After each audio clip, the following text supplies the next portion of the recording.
Hi, everyone. This is Evan Shapiro, your media cartographer and the host of Streaming Media Connect 2024. Thanks for coming to our second day of content. We've got 4 fun-packed days and information-packed days. We had a great day yesterday, big crowd in our opening keynote, and now we have a great day of programming today, tomorrow, and Thursday. But basic ground rules here. Put your questions in the Q&A. Put your comments in the chat. Look in the chat for information like bios on our panelists and information like where to register for Streaming Media NYC, the big conference we're throwing. I'm hosting and chairing Streaming Media NYC right here in New York City, the center of the media universe, at the great Intercontinental Barclay Hotel, May 20th through the 22nd. The agenda's up. There's going to be a link in the chat. Please join us there. And if you're interested in paneling on any of the panels or debating on any of the debates that we've got there, actual high school debate club rule debates on various subjects like AI and social media and premium versus social video. So link in the chat for that. Thanks again for coming to our first panel today, which is called Bit Players, which streaming codecs will take center stage in 2024. The sponsor, thank you very much, is AMD. If you can name the song that was playing as we started this panel and the band or the artist that played it, and you are here at the end of this panel, you will be eligible to win a gift card of $50 from Amazon. But you have to be here at the end, and you have to get both the band and the song name correct. Also, if you come to 2 or more sessions this week during Streaming Media Connect 2024, you'll automatically be entered to win an OBSBot Tail Air PTZ streaming camera.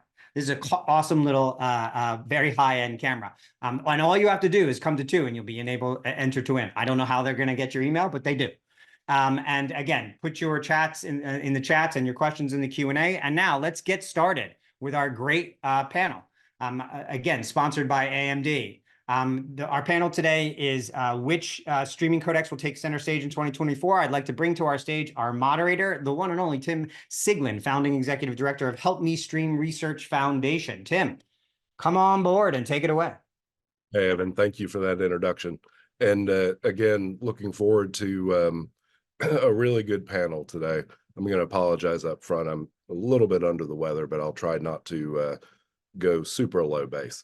I'm going to start with our list of panelists. I'm going to start first with Sean Gardner. Sean, if you'd come on here and say just a quick word about your company, AMD, since you are the sponsor.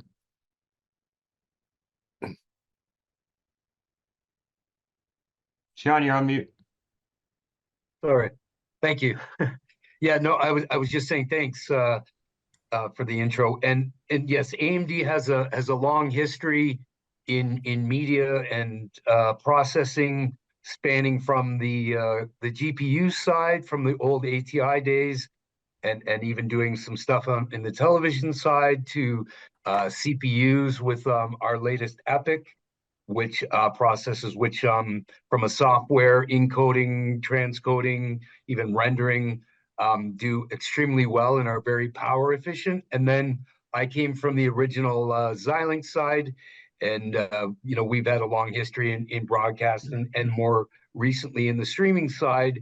And last year we around April NAB timeframe, we announced what would have been Xilinx's first ASIC.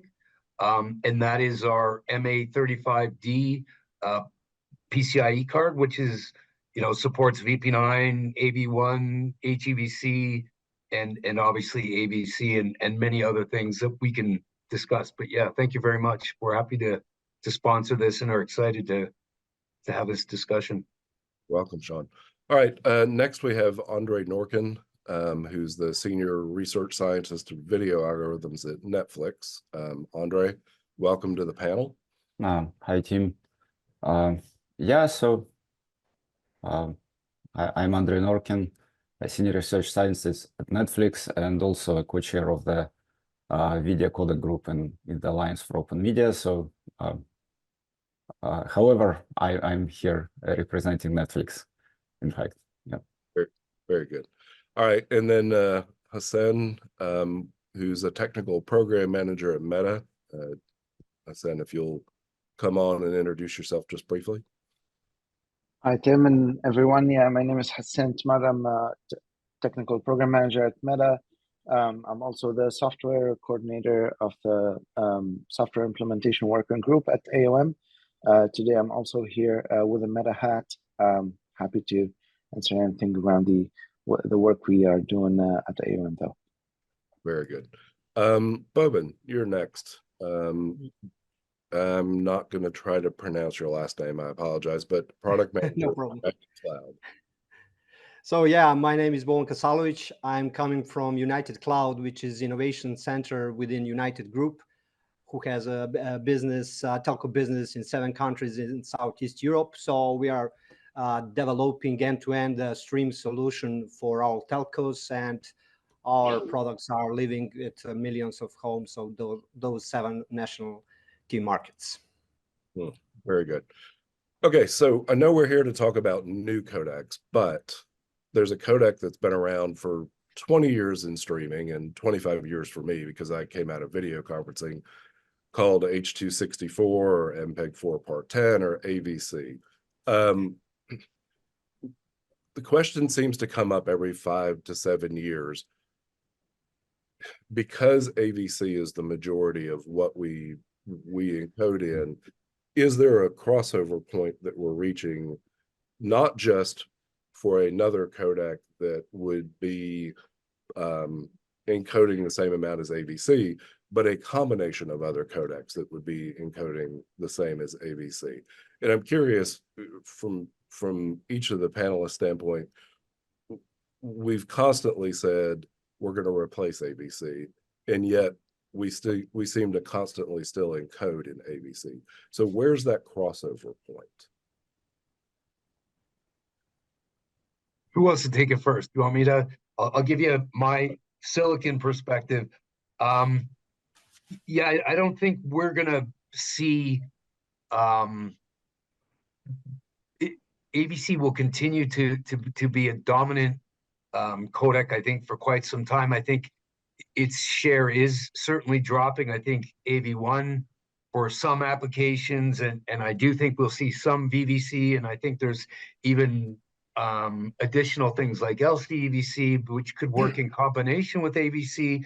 So I do think we're going to see a more splintering, that I don't think we'll ever get to the same single codec ideal that we had hoped for. I think some applications have such significantly different pain points or care abouts or economics, and different application requirements, whether it be latency or other, that will determine what, like from a conferencing perspective, right? There was a latency aspect to it, and I think we're going to continue to see that. So some applications will continue to use AVC, and others, I think, in order to make the economics work, will need to move to a newer codec. Like cloud gaming, for example, really couldn't make sense economically using AVC.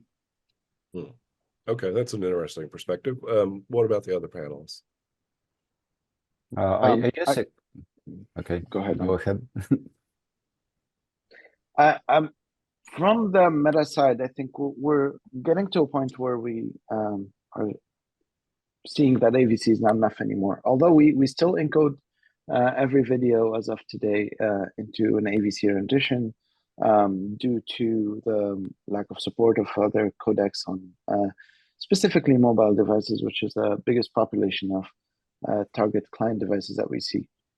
But as of this year, we are starting to see that cross point. We stream into VP9 and AV1 as well, and this year we're at a point where we're moving from the minimum codec requirement being, or hoping to move from the minimum codec requirement from being AVC to VP9, and so AVC will be only as a legacy support as compared to every video, and then a VP9 is going to be probably the main portion. I know that our application is a little different, or a set of applications are a little different. But this is what we see on our side. We already see AV1 picking up a lot of watch time. You know, it's been quoted publicly that more than 70% of our watch time on iOS is already in AV1, and that number is growing as we go. So you mentioned support, and you mentioned sort of the fallback model of, you know, you do AVC because you know that it can be supported on every device. When you say that you're trying to do that transition this year, is that under the assumption that most devices then that are consuming content from Meta have that ability to use AV1 or VP9? Correct, yeah. So we see a, you know, I'm not sure I can quote numbers exactly, but we see a really large population of devices being able to support VP9 right now. So we're very comfortable with VP9. I mean, we can talk about this a little bit later too, but we use both software and hardware decoders, and so we're not stick to hardware decoders.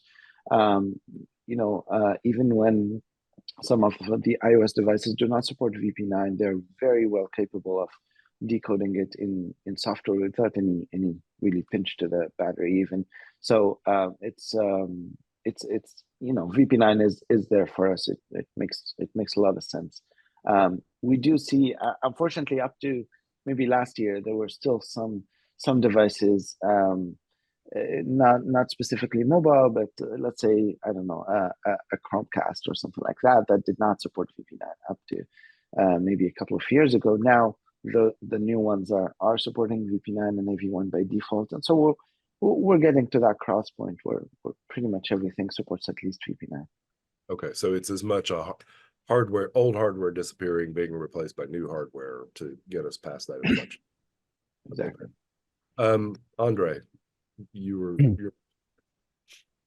yeah, so basically it's somewhat similar to what Hassan mentioned, even not exactly the same. So I guess for Netflix, maybe the park of devices that we have to stream to is somewhat bigger. So it includes a lot of TVs, for example, set-top boxes.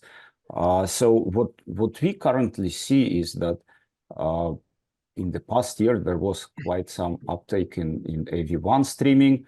But on the other hand, we still have AVC as a fallback. So when nothing else basically can be streamed, then you fall back to AVC. And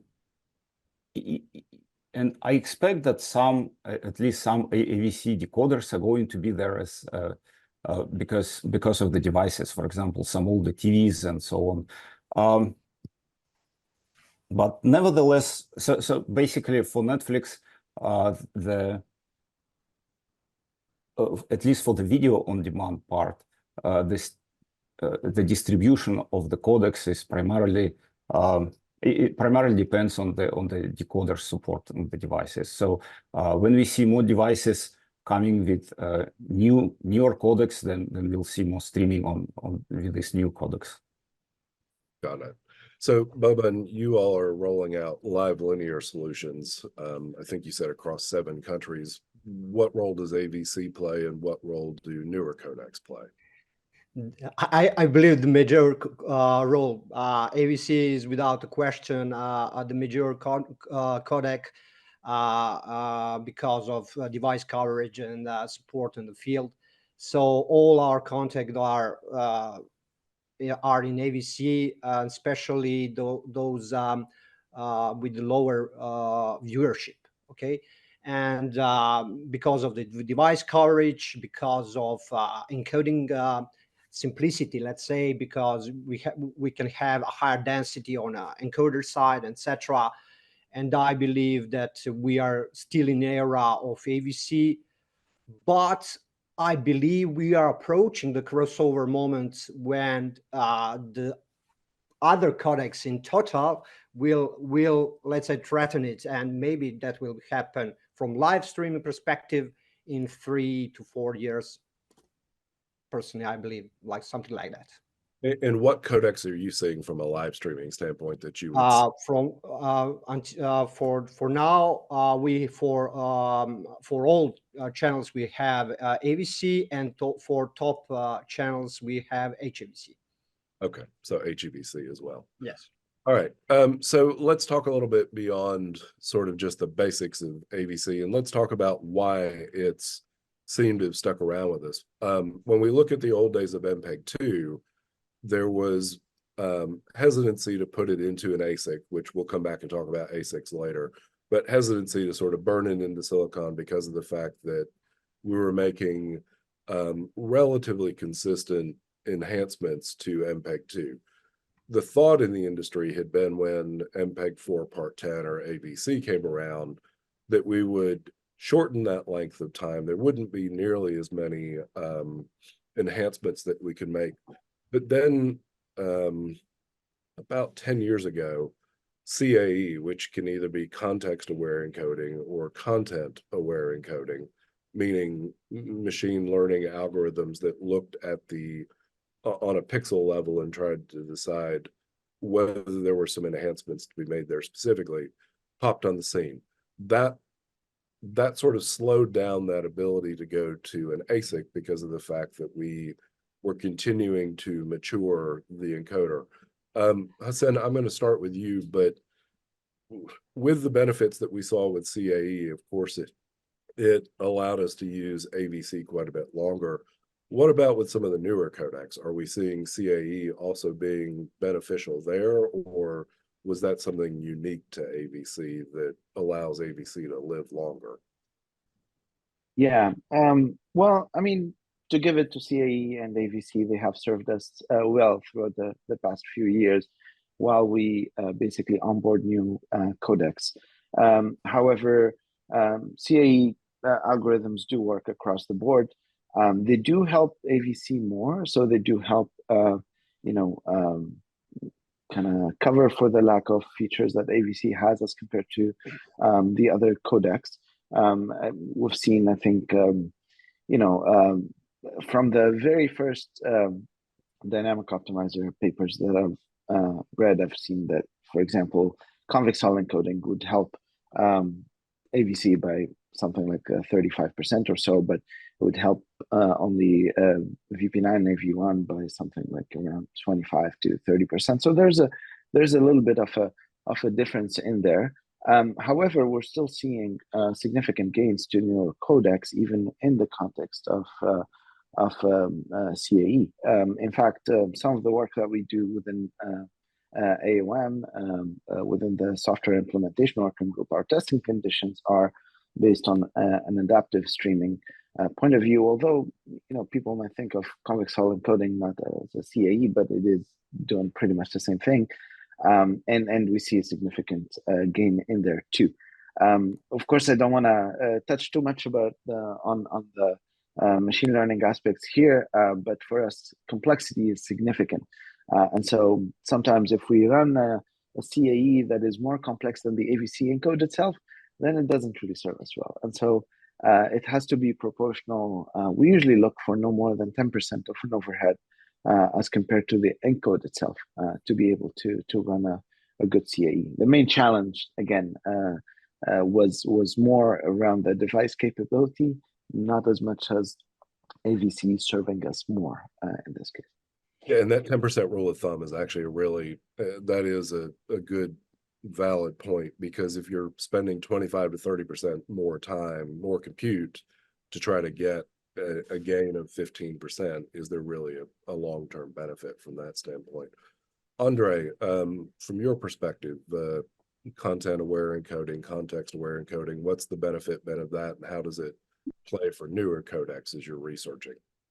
I would say it plays a similar role as for AVC. So you can often you can apply similar algorithms to all the codecs that you use.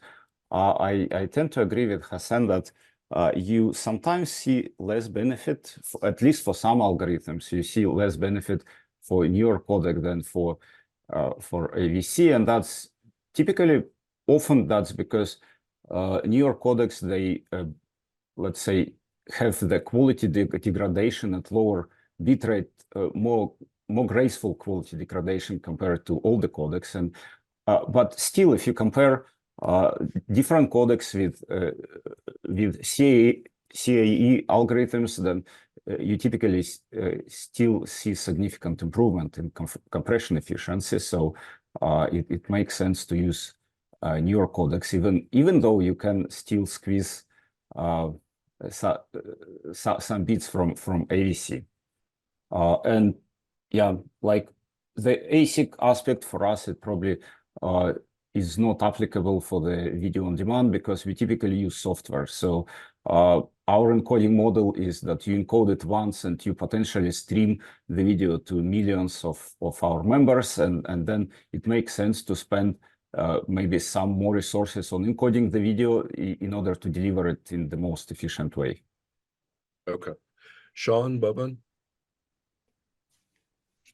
Yeah, from my perspective, I agree that we have with our latest ASIC that I mentioned previously, the which is being used on the MA35D, we actually have implemented a CAE solution, and I agree 100% that for AVC we see a bigger return on investment. We are seeing 20-25%. But the one thing I think is interesting is that it's also somewhat content dependent or application dependent. That there's certain types of applications or content where there's large variability in the content in complexity, spatially, temporally, synthetic versus natural. So we definitely see that there are larger gains to be had.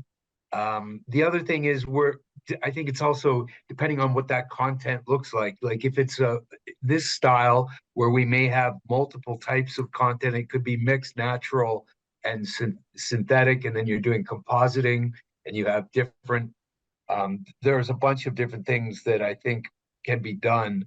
But again, it's sort of use case dependent. So. And I should clarify too, context-aware encoding. So content-aware encoding, as you talked about, Sean, synthetic versus natural, et cetera. Context-aware encoding, a lot of companies sort of define that as, I know how many of this kind of device I need to send to, therefore I'm going to make a decision for my encoding based around that. So it's an interesting mix between what we get on a codec level and what we get on a business decision level based on what we're sending out to particular devices.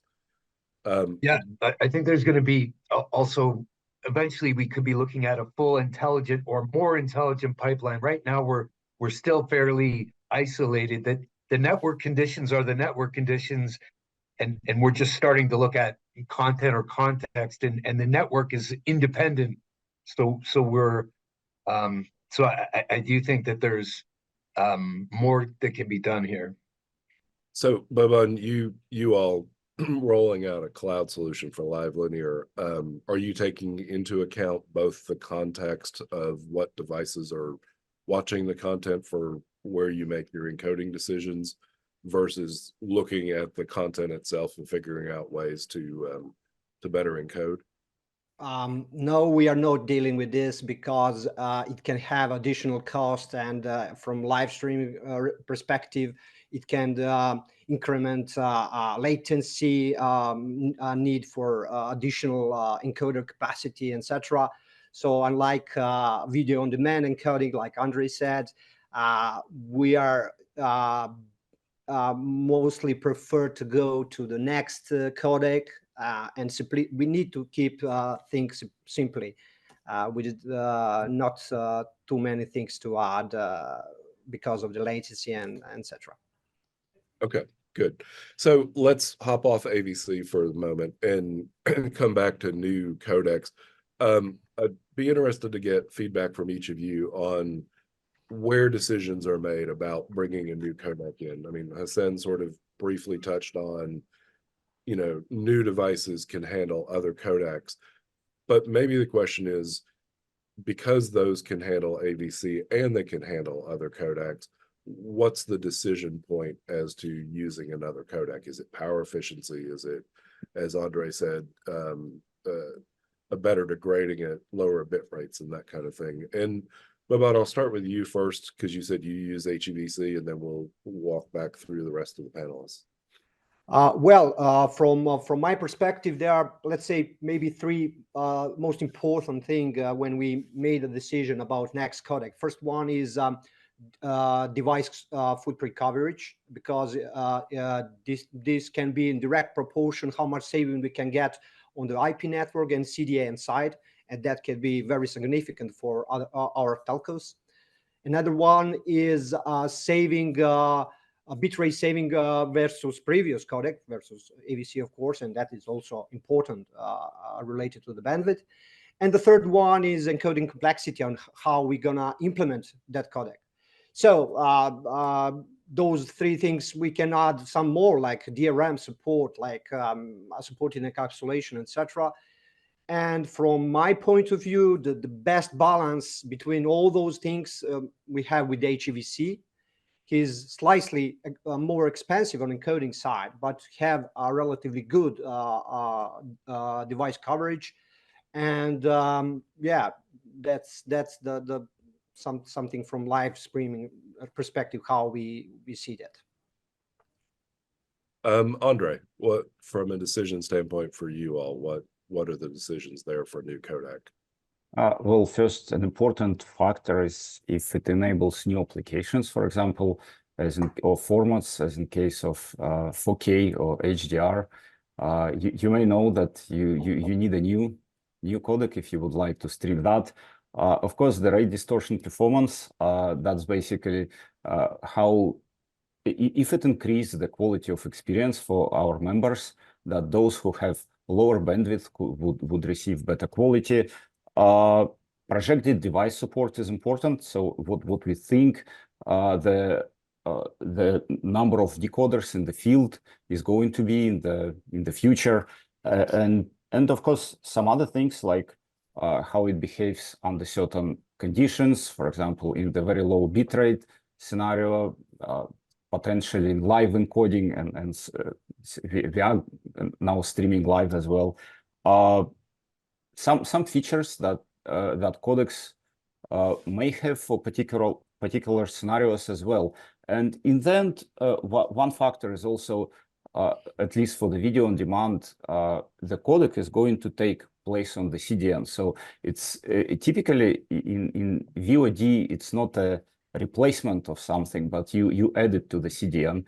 And as I mentioned, we typically need to support the long tail of devices going forward. So you also need to make a decision whether the let's say the trail on your CDN, you have to weigh it against the positive sides as well. Very good point. Hassan. Well, similar aspects to what Andre just mentioned. So we start by focusing on the benefits. What's in it for our users? In this case, a new codec brings in a lot of benefits. Usually, one of the examples we've seen AV1 bringing in enabling a lot of quality for countries with much lower bandwidth, restricted bandwidth, and this has been a game changer for some of the applications.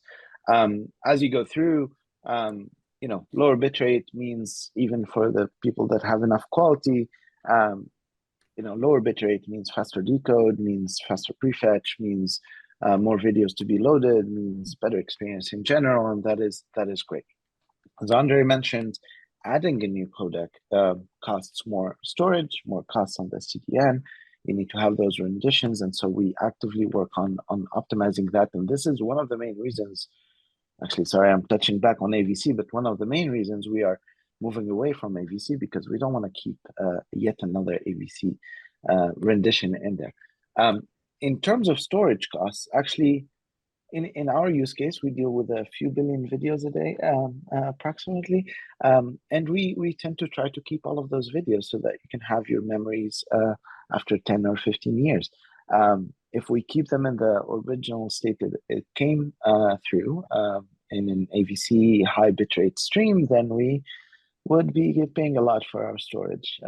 In other ways, what we could do is we could recompress that original video with much newer codecs, and that will allow us to maintain your quality at a much higher bitrate, much lower bitrate, and that will allow us to be much better. Now, the most important piece after we think about benefits is thinking about the costs. And transcoding costs, I mean, I've been in the codec business for a while now, and we always thought of newer codecs as being more expensive to get the bitrate efficiency.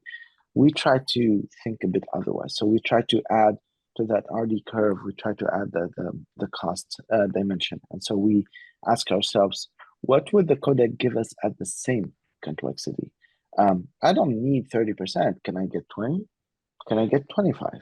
I don't want to increase my footprint. I want my CPUs to be running at about the same power, or my ASIC to be running at the same power. And so it's really critical for us for any codec implementation to have these trade-off points, or what we also call presets at the dev word, of quality versus complexity. And we ask of this even in the ASIC implementations to be able to reduce the power of that ASIC, even when giving us a little bit lower quality. And that way we would capture the 80-20 basically, in a sense, and we would be a bit more efficient when it comes to supporting more codecs.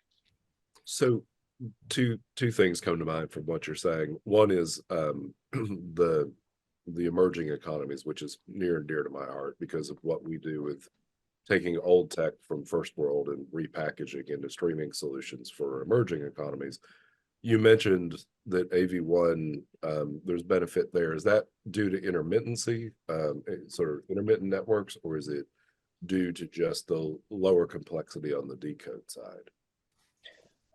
Well, I mean, I would say lower complexity to start with, because when we started pushing AV1, we were pushing it in software on devices. And we were trying to do the best here, but AV1 made the difference between no video and video. So when you have a bandwidth of 80 kilobits per second or something like that, well, I mean, sometimes you can't even push a 216p in there. I'm not sure, people might have seen the tweet from Mark Zuckerberg around what AV1 was enabled in.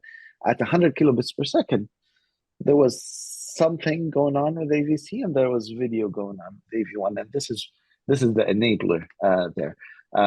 Playback is important in a sense, and so we put a lot of investment into making sure that is as best as it can, and we thank the open source community for this. There's been the David decoder, which has been I would say more of a partner, a project that is more of a partner to us, that enabled these things and made a lot of people happy. Okay, interesting. Sean, final thoughts on this topic? Yeah, a couple things. I think that I agree that it's fundamentally it has to start at the silicon level, because that's a fundamental building block. And so we've been looking at it and understanding that in order for some of these advanced use cases and businesses to make sense economically, the infrastructure, their CapEx and OpEx needs to make sense. And so we've been trying to drive and build an intelligent architecture or silicon to drive cost, area, and power per channel. If you look at the infrastructure that Netflix or Meta needs to deploy, it's significant, but you have a fixed amount of power you can make available to a data center, and you have a fixed amount of square footage, and building data centers is costly and takes time. So so the other thing that we've been considering is and we effectively went from one generation, our U30, to the next, and we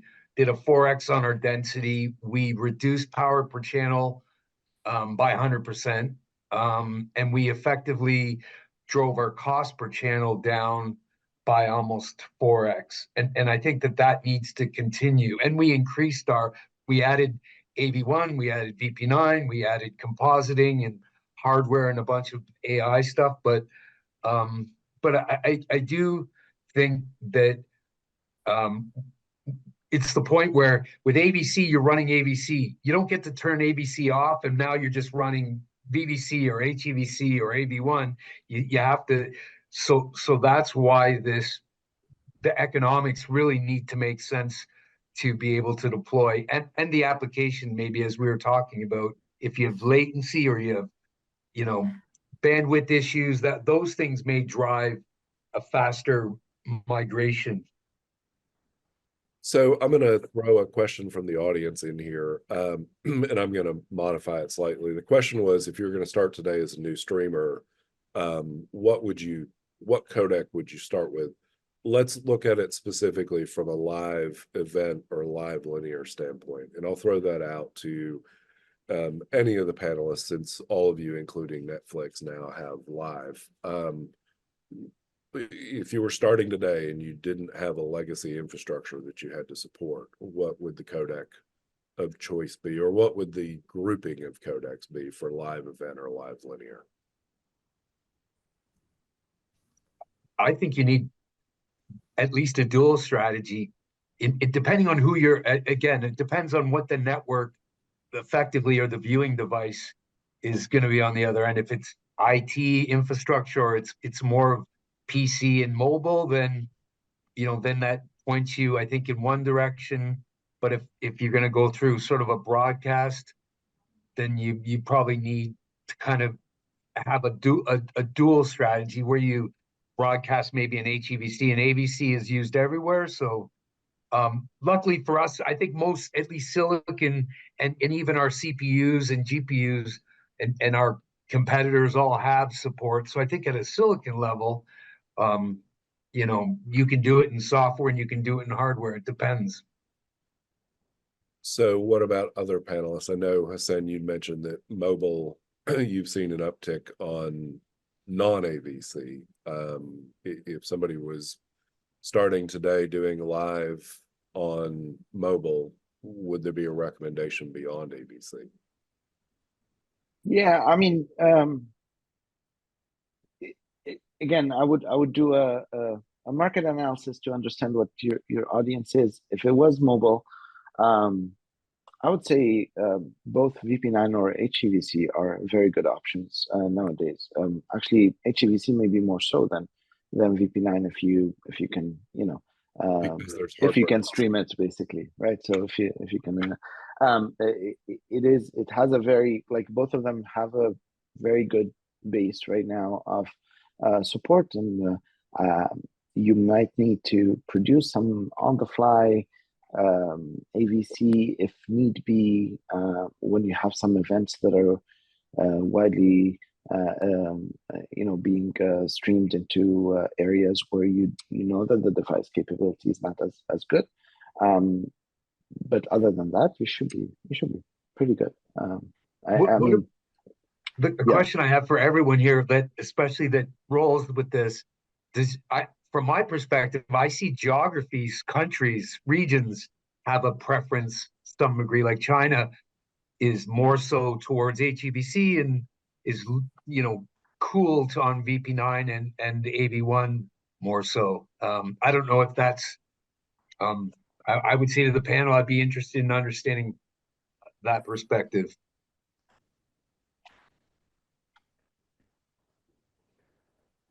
I can comment quickly on that, although I cannot comment on China in particular because we don't do a lot of business in there. But the point here is geography is very important to where you're streaming. So especially when you have a very high population, there's that trade-off between how many bits, what resolution are you actually pushing out. You might be able to end up streaming to having a successful stream by selecting properly the resolutions on or having a finer grade in your ABR ladder as compared to even deploying a new codec in some sense. And so understanding exactly that population and how to stream to is very critical, because it cuts your cost significantly, both at the infrastructure level on what to deploy, or even at the CDN level, right? So you don't want to keep multiple location, multiple renditions and things like that. And so that it is key. Actually, going back to the context-aware encoding a little bit that we touched upon is context is not only the geography, is not only the set of devices, it's also what is the state of that device. For example, we do a lot of research that we have published with academic partners around what do we stream to a device that's on Wi-Fi as compared to what do we stream to a device that's on network or LTE?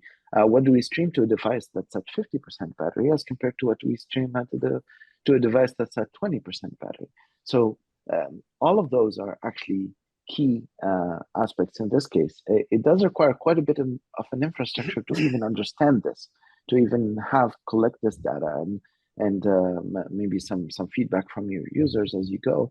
But this context is very, very important to a successful stream. Yeah, Hassan, that's a really good point, because the battery level, the network capacity, as you said, you may want to fine grain your encoding ladder as opposed to having it as a much broader ladder in which only 10% would even be able to receive the upper end of that ladder. So Andre, obviously, as you all have started doing live streaming, maybe the question for you would be, what were the decisions around starting fresh with with live? Well, I mean, I can speak about Netflix or about the general population. So I mean, if you want to do live, you're probably good with a dual codec solution, as it was mentioned, and let's say the AVC can provide you some base and cover most of the devices that are out there, but you also want to have a look into what is your population of the devices is that you want to target. In addition to that, like for example, whether you want to stream 4K live, then you obviously wouldn't do it in AVC. You need to pick one of the more modern codecs. So that's basically it. We are currently streaming in AVC, but we are also looking into rolling out another format going forward. Fair enough. And then Boban, of course, you mentioned AVC and HEVC, but you said HEVC for your premium channels. Is that strictly to get you to 4K and HDR like Andre had mentioned, or is that reason? For now, it's pretty clear that the HEVC have the best balance between the device coverage and saving on a bit rate. From our perspective, it's very important to have a good saving because of the network requirements and capacity.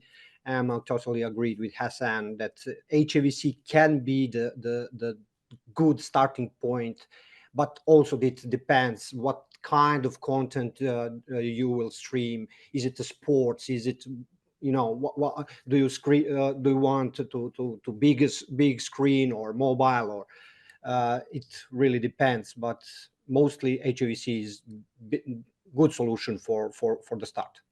Okay, good. So I'm going to do one more question from the list that I had given you all, and then we're going to go to some more questions from the audience. But one of the questions that I posited was, and we've talked a little bit about software encoding and software decoding. So in the early days, we typically started with general purpose computing, meaning you would do something in a CPU, then you'd move to GPU, then you'd move to, in the old days, it was DSPs, and then of course FPGAs, before you ultimately rolled into an ASIC, meaning a custom silicon specifically for a particular codec.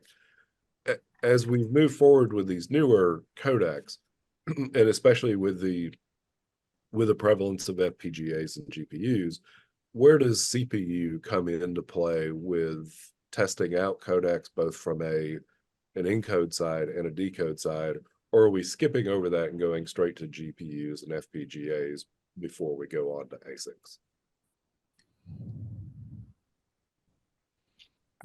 Well, I guess it depends on the on each particular company. So what I see, at least for us, is that software is still important. And especially on the encoding side, CPU-based encoding, we typically use a lot of cloud encoding, and just encoding on CPU seems like a good choice very often. On the decoder side, we see that the software encoder is a good software decoders is a good enabler to start streaming in a certain format, and they can provide coverage on a number of devices, but eventually we typically move to the hardware decoders. But on the encoder side, it's often, at least on the video on demand, that's often software-based encoding on CPU. Yeah, I agree. I mean, I think to some degree it's about ingress and egress volume, the number of streams to contend with, the business model, meaning how valuable is any one particular stream when you have if you have a live event that's significant that maybe people are paying a lot of money for, then you have to treat that a certain way. But for things like collaboration and where we're adding video communication, or you have a significant volume, the cost per channel, the power, just the amount of infrastructure, your CapEx and OpEx would prevent you from doing that in software. So I think, where you have one stream that's watched by millions, you want the ability to maximize your bit rate, because that's going to be one of your biggest costs. And I also think that when we look at, I mean, we have everything. We have FPGAs, we have CPU, we have ASICs, and GPU. And so I think all of them, your software is going to give you the absolute, you're going to be able to spin that encoder and add and continue to develop that over time. And so I think that's always going to be the leader in compression efficiency. But just looking at silicon and die area and the fundamentals of semiconductors, your ASIC is always going to give you the absolute best cost, area, and power. Fair enough. Boban, what from your standpoint, CPU, GPU, etc.? Well, we are now totally on CPU, but I believe that hardware acceleration could be the game changer in live streaming, because it, like AMD 35D card that can help us to easily implement some new codec, but not just to help us for implementation of new codec, but to improve the density of existing codec on encoders.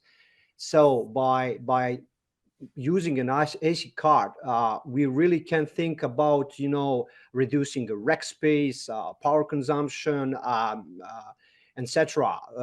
A green initiative within the European Union is very important in the last couple of years. So a sustainable eco environment is important, and ASIC could bring us that. And I believe in some kind of hybrid mode between CPU for some types of the content and using ASIC for the other could really be a good choice for live streaming providers. Fair point. Hassan. Well, I'll put a twist everywhere here. So first of all, I don't think there's much gray between CPU and ASIC. So in my opinion, GPU or FPGA implementations are not useful for codec implementations. The reason why I think we have this belief that GPU might be useful is in many cases, we had some really, really good ASIC blocks within the GPUs that were very useful for media. Although I do agree that some of the codec implementation could be very easily parallelizable and things like that. And that could be useful to a certain extent, but it cannot be a very big lift to the CPU. I'd like to also remind everyone that one of the reasons why AVC remained to be successful is the significant effort that Intel and AMD did on their CPUs to make sure that X264, for example, runs very, very, very, very well on CPUs. It's not only CPUs and general purpose CPU cores, but also there is some acceleration within the CPU. So if we look at AVX instructions where you could do SIMD or single instruction multiple data, that has been a significant uplift to codec implementations. You were able to do motion estimation in a much better, like a quarter of the time, even 1/8 of the time. And so ASIC has been inside of the CPU for a while. I just hope that we get more of it inside of the CPU to help in this case. As all of the other panelists mentioned, starting with the CPU is a no-brainer. The time it takes to bring up a solution on CPU, whether it's on the encode side or on the decode side, is a tremendous enabler for a new codec and new technology in general. I don't think we can beat that anytime soon. And even researchers would start writing some C code or Python code, and you just have to SIMD it and have a good solution to start with, right? So that's one important aspect here. Now, moving into the ASIC world, it's been always thought of as, low latency, not for VOD. It can be medium to low end quality. It's okay that it is. It's useful for live video conferencing, maybe things like that. But we crunch a few billion videos a day, right? So, and when somebody posts something on Facebook or Meta, any of the Meta apps or Instagram, they don't want to wait for a week to see it on the other side or send it to their family. They want to see it right away. So even in VOD, believe it or not, we have latency constraints, very hard ones indeed, actually. Within a few minutes, you need to have that end-to-end distributed over CDNs and everything like that. So it's not an easy problem to solve.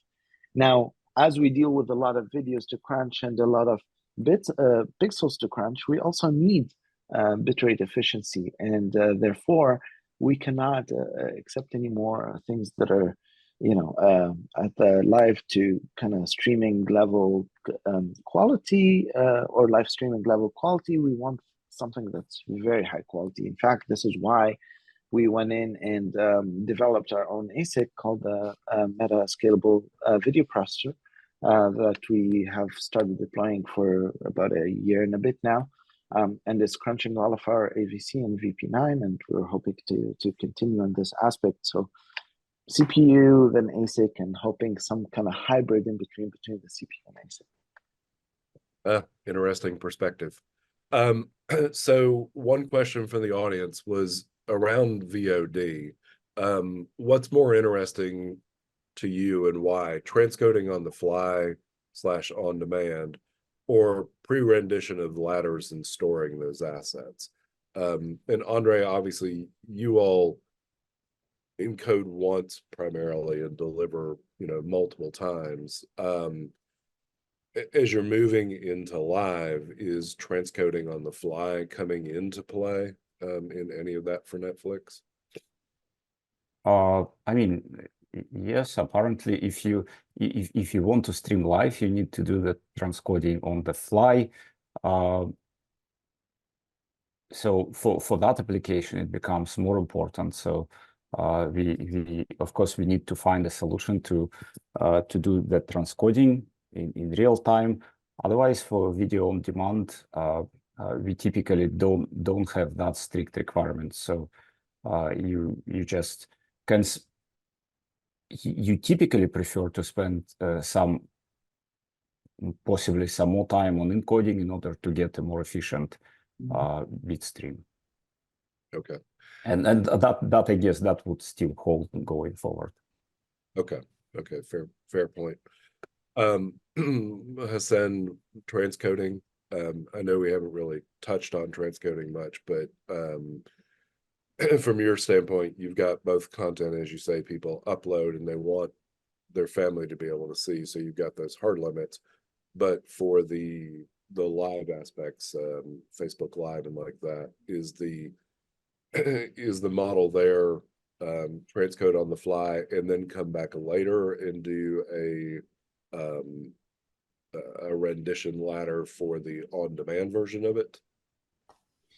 It is, yes. So we do, for live, we do the live stream at the beginning at some ladders, and then we do the was live kind of VOD version of it at a much higher quality, where we can serve many people, and we see a lot of demand for both applications. But then on the fly is also used in the VOD space, similar to what we have discussed before. It's not currently deployed, but we're looking into deploying this when it comes to legacy support. So let's say a device somewhere does not support VP9 and AV1, needs an AVC rendition, then we have to on the fly generate something for that device as soon as possible, and for that we would use an on the fly request based on the feedback that we get from the device. Sean, do you want to add anything to the pre-rendition of ladders versus on the fly transcoding? Yeah, I think to some degree there's a latency that's something we talked about, varying degrees of latency. There's 10 frames of latency, and then there's subframe latency and multi-slice, and I think that again the application can sort of drive what is possible. Again, it's also volume and business and everything else. I think from our perspective, from a Silicon perspective, we're trying to from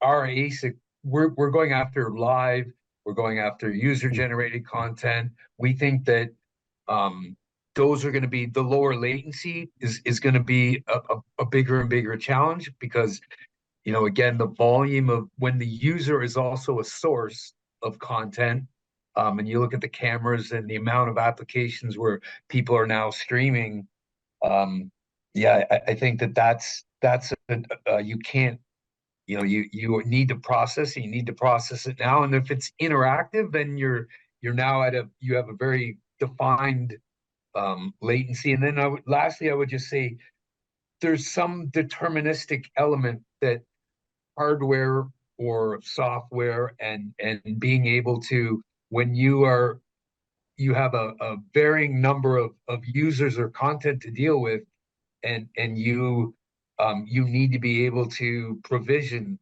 and that becomes a challenging problem, especially if you have a given latency. So I think some of those kinds of things at the application or service level will drive someone to a particular architecture or direction.